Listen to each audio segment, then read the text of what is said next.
Alright guys, welcome to another video. SUMMERNATS is obviously now done and dusted.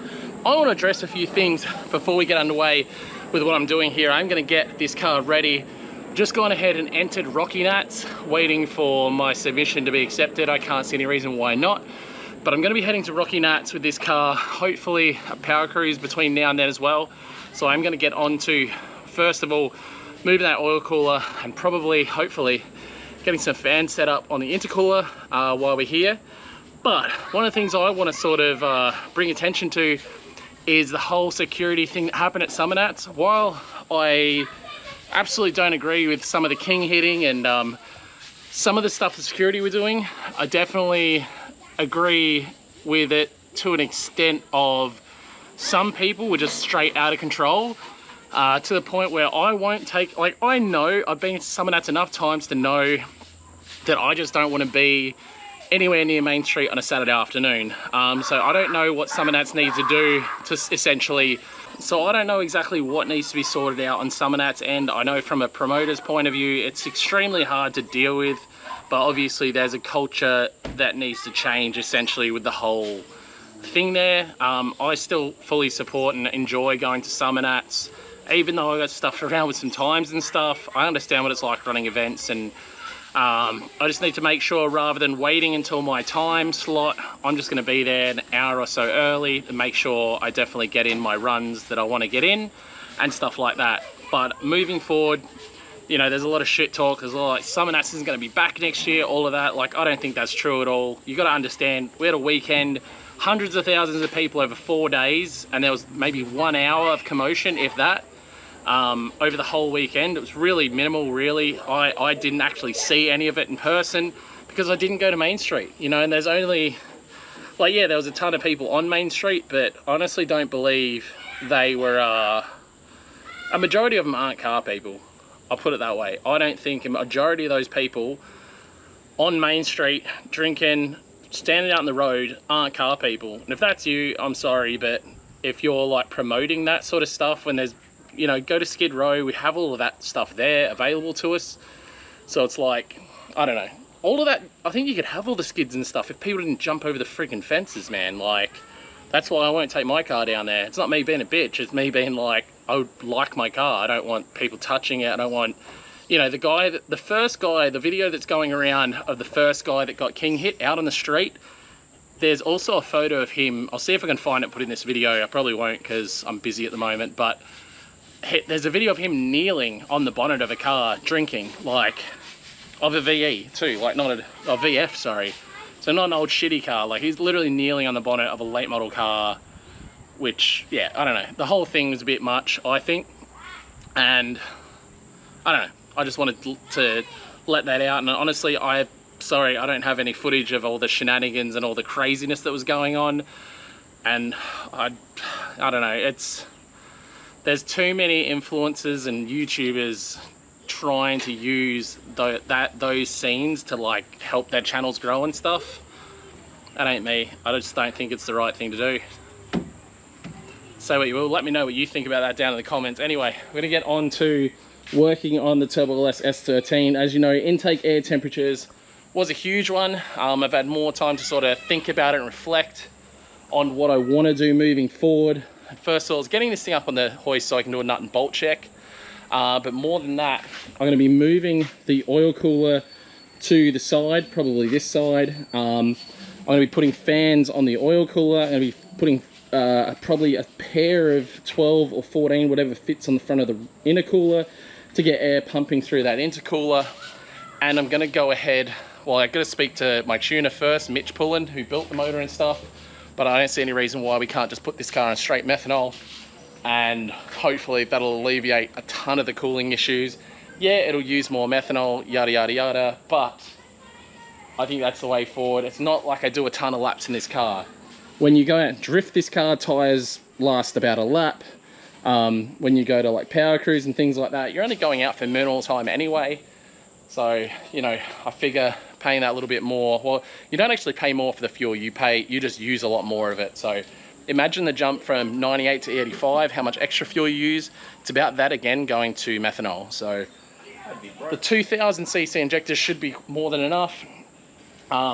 we know the engine, everything's capable of it. Just need to pretty much empty out all the E85, head to Mitch's dyno, which hopefully is working soon, and then get this thing retuned on methanol. And then the biggest thing with methanol, similar to E85, is you really got to do a lot of oil changes and things like that, because methanol does get past the rings and into the oil, and it eats up the oil. So yeah, I'm gonna get this up, see if anything came loose or anything visible wrong underneath the car, and then get on to moving this oil cooler.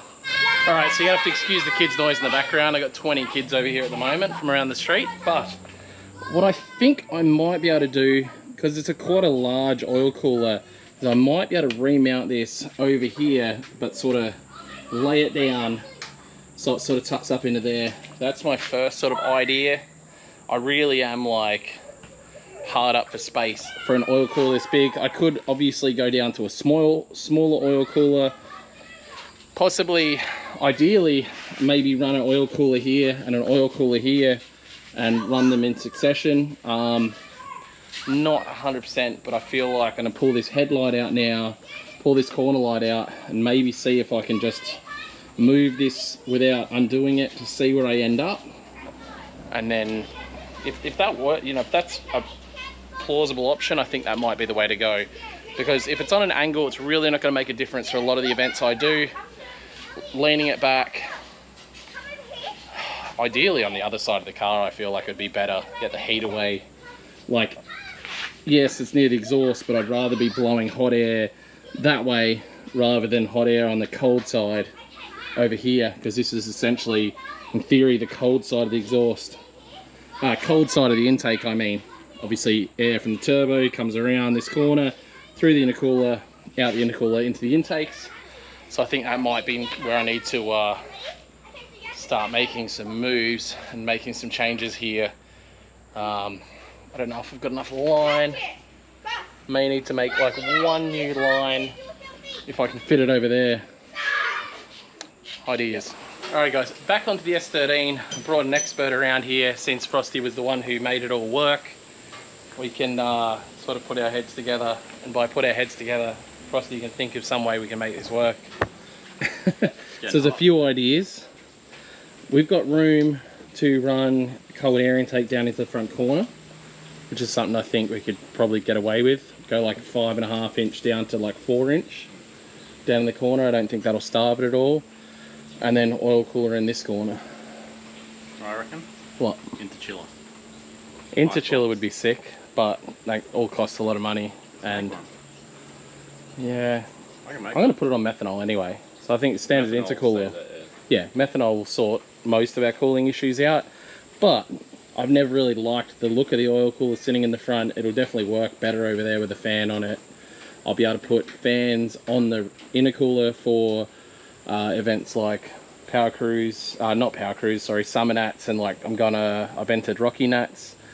And then, yeah, cold air intake. It's hard to take it, like, because Australia's hot, like, yes. And Queensland especially, so it's kind of really a hard one to crack, because it's not like you can take advice from people in America, because it does not get as hot in America as don't get me wrong, reckon, there's definitely places in America that get that hot, but they don't have events like this where we crawl around. Like, SUMMERNATS is literally just like a cook, like just cooks your car. Literally cooks you and your car and everything.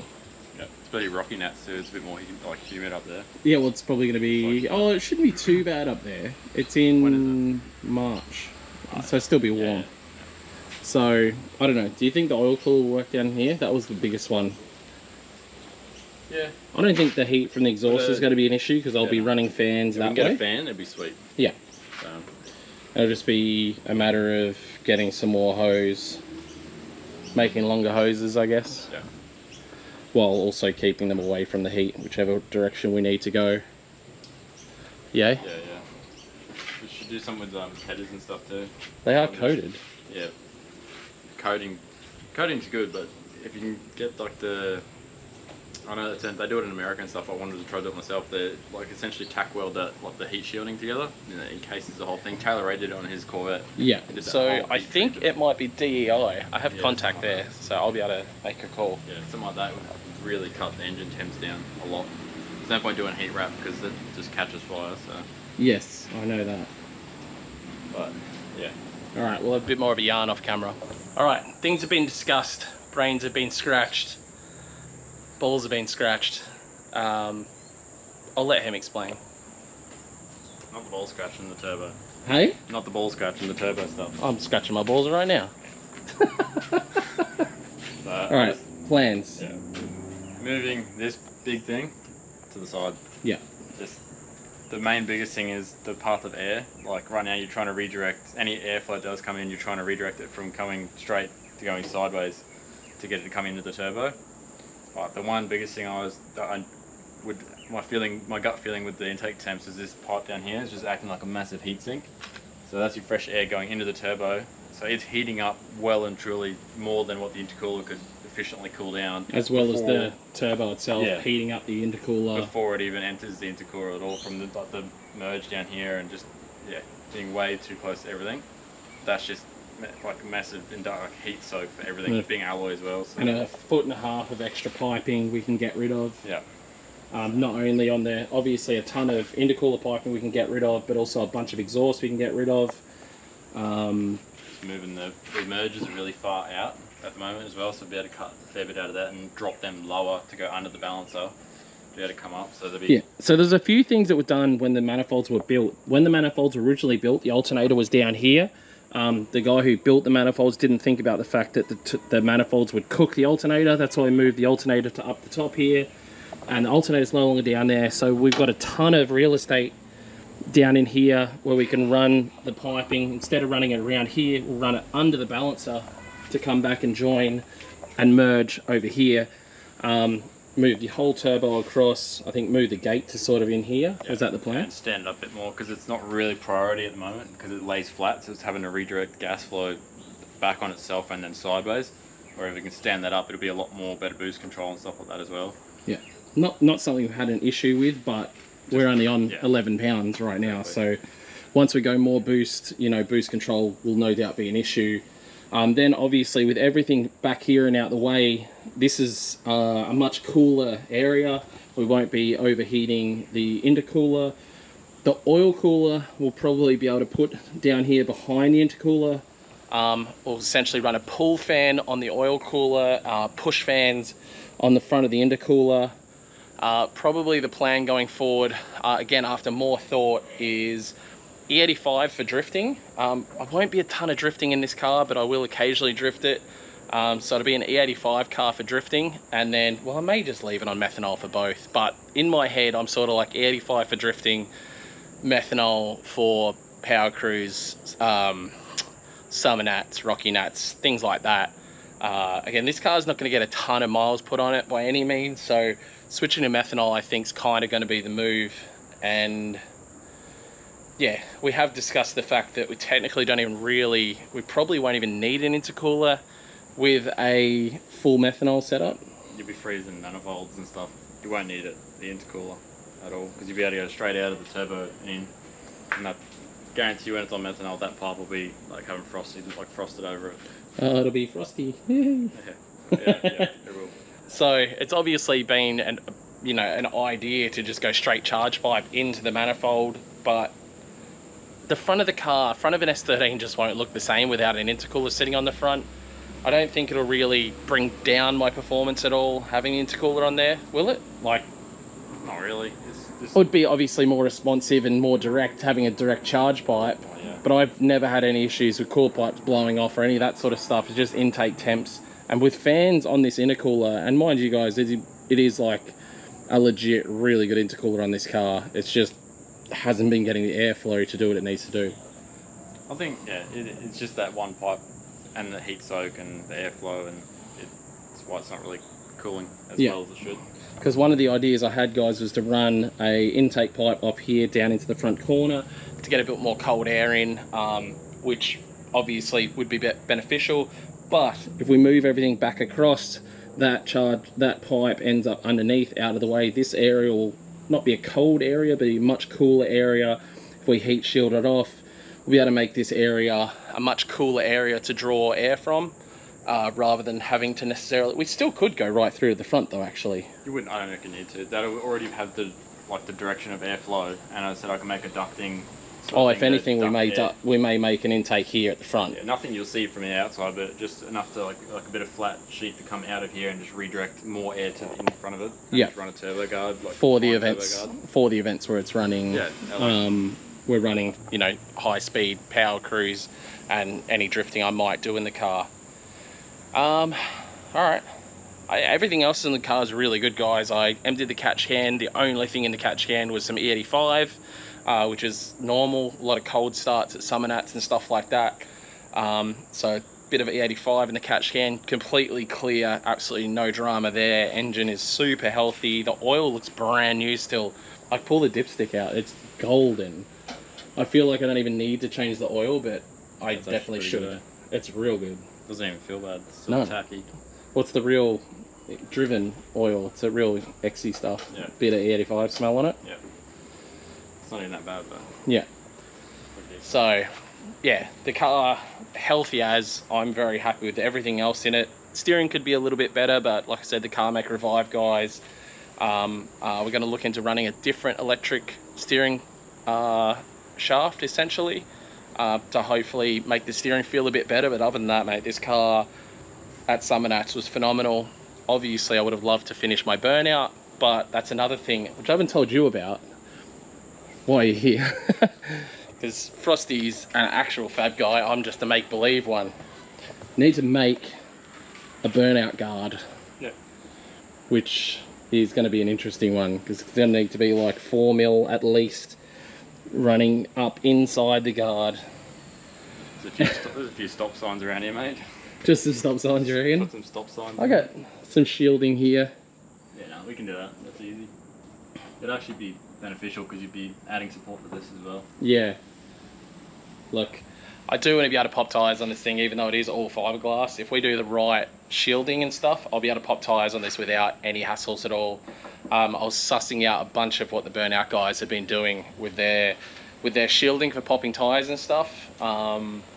Some guys go hectic and they're real thick, but there's one car there, I forget the name of it, but it's like a pickup truck thing, and he's got 3 or 4 mil, and that's been enough, and he's been smashing tyres at 250 k's an hour wheel speed and not had an issue with his guards, and he's been running it for like, I think he said 8 years or 10 years.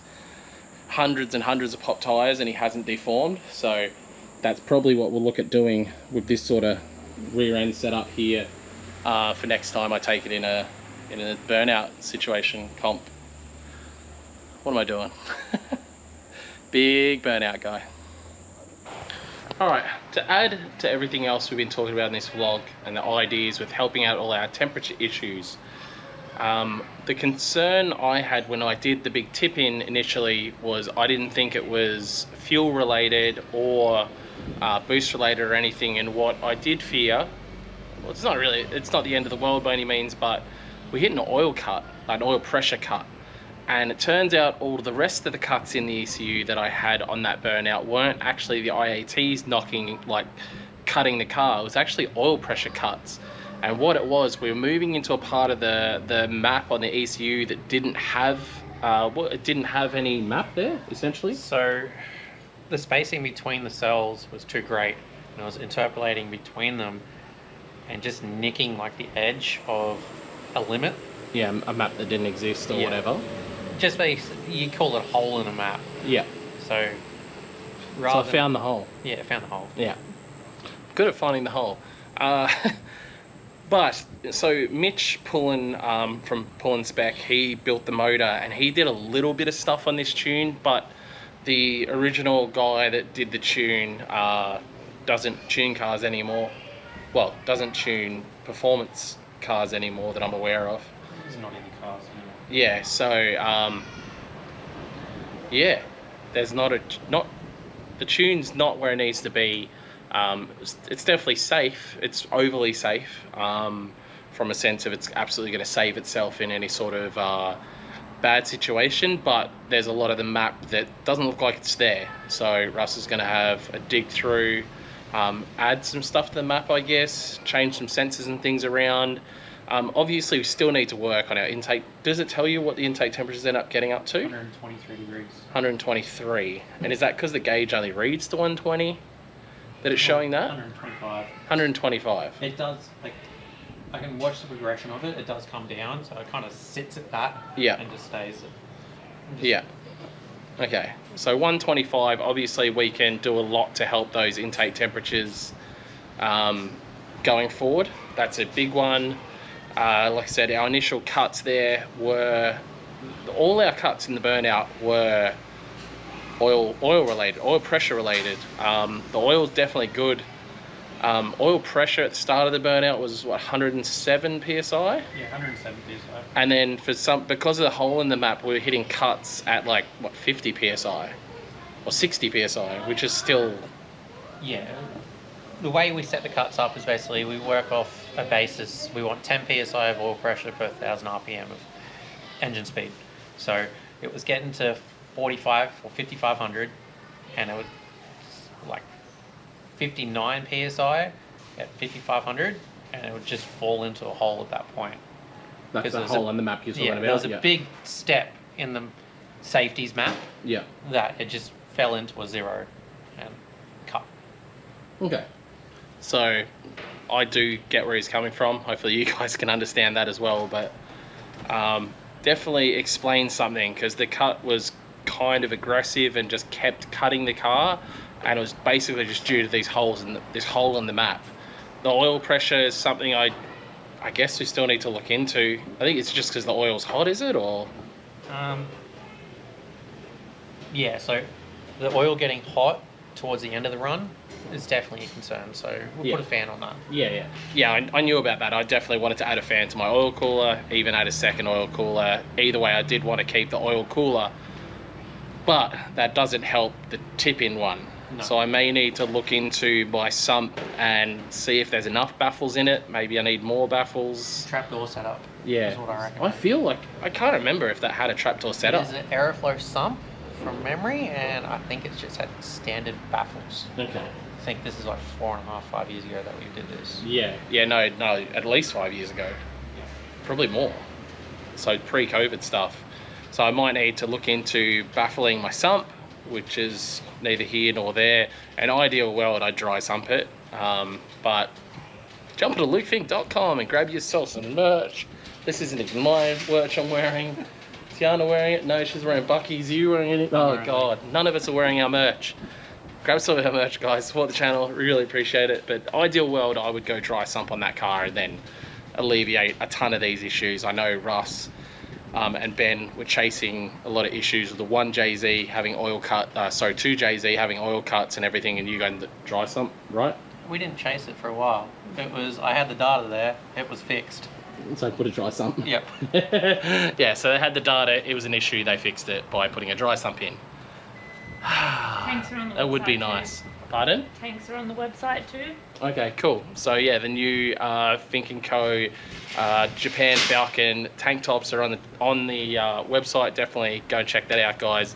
They're super comfy and they look rad, and perfect weather for it. Just don't get sunburnt like I did at SUMMERNATS. I guess we've got a plan moving forward, so that's going to put that project to the side. Although today is Thursday, Frosty wants the car on Monday. I guess I'll have it done in less than a week. So that'll be kind of cool. We'll go and follow that whole build process of getting that up and going. I've got a new manifold on the way for this. You guys will see that soon.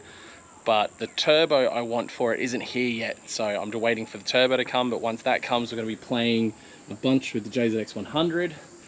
Other than that, I've got to fix the Zook.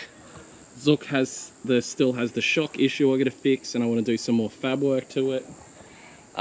Still lots to do, but it kind of feels like there's not a lot to do. So anyway, I'll wrap this one up here. Check out the store, lukefink.com. Grab yourself some of the merch. We'd really appreciate it. Helps us pump along with the channel.